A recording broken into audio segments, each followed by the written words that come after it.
Good afternoon. Today is the 12th of August.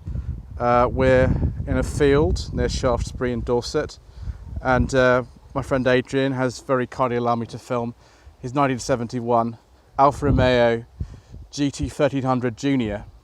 Now this car is not entirely standard, as you'll see immediately. It's got GTA replica alloy wheels on it, and if we take a look straight away at the engine bay, you'll see that that's not a 1.3. This is in fact a 2000 engine out of a 1978 Spider, although it fits in here nicely because there was a GTV 2000 version of this car.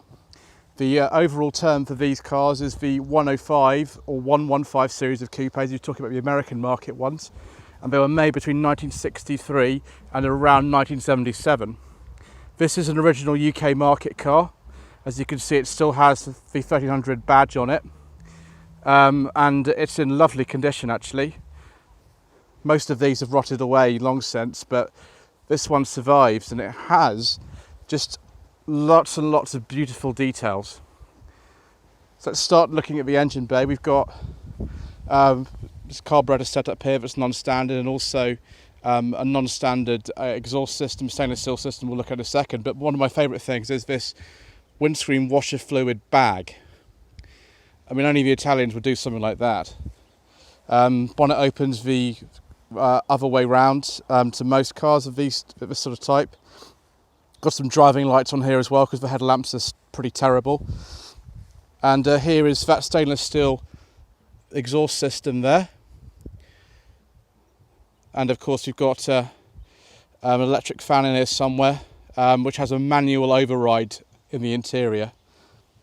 But yes, a very, very pretty little coupe. Wonderful. So if you want to look in the boot, you open the door. We'll look at the interior in a second, but the boot release is actually here. It's on this pillar here. So pull that. Take a look in the boot. Now it's not the most spacious of boots I've ever seen, but again, this car was never meant as a sort of family car. You'd buy a standard Giulia if you wanted space. In fact, the Italian police loved Giulias, and Adrian owns a 74 Giulia and Giulia Super. The seal on the boot's not brilliant, so it's a bit damp in here today, but the spare wheel is kind of in there. And again, it's a full-size aluminium spare of this car. Thanks, Adrian. So it is sort of useful if there's just a couple of you and you're kind of going around. It's not so bad. But apparently you closed it with a flick of a wrist. So I'm going to try that. Yes. Good to see I managed to do something. But look at these rear lights. Apparently you don't need reversing lights for an MOT of a car of this age, which is interesting. So let's have a look inside. Beautiful door handle. Just incredible sort of smell in here as well of old car. And this car is a 71, so it's approaching sort of 50 years old actually. Look at these dials.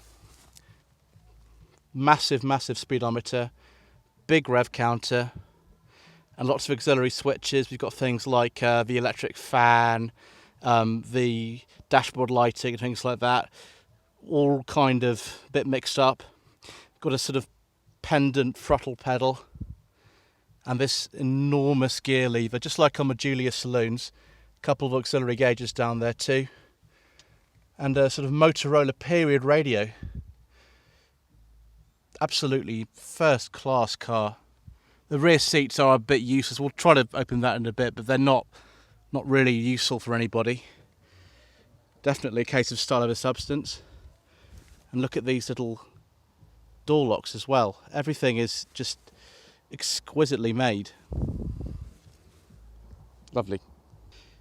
If you did want to get in the back, you use this tiny lever kind of down here. I get my fingers and the cable out of the way. And you pull on this tiny lever here. Adrian's going to help me with that. And then you can see there's just no room in there at all. I mean, you might get a couple of dwarves in there or something. It's just useful putting luggage in, really.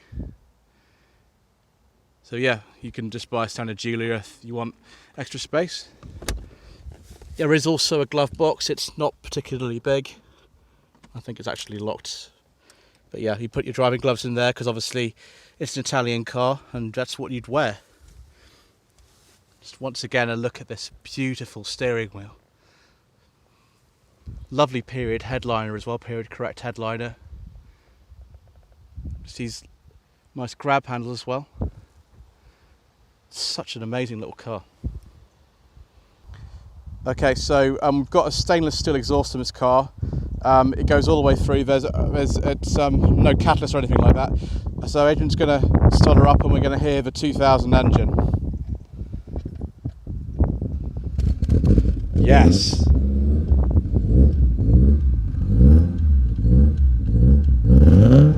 Fantastic.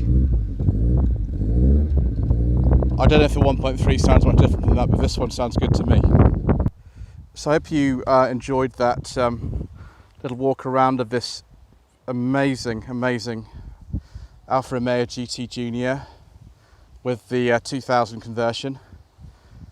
I just can't explain really, in words, just how beautiful this car is, how wonderful it is, and my thanks to Adrian and his wife for allowing me to film this absolute little beauty. If I'm very, very lucky, I might get to go for a drive in a bit, so that'll be a privilege. But thank you ever so much indeed for watching this video. Please don't forget to subscribe to the channel and to like this video, leave a comment below. My website is www.lloydvehicleconsulting.co.uk if you wish me to source a car for you. It doesn't have to be anything like this Alfa, it could be something a bit more conventional. Then there is a contact tab on the front page, and please do get in touch with me directly. I've also got a Facebook page. It's facebook.com/Lloyd Vehicle Consulting. Thank you ever so much indeed for watching.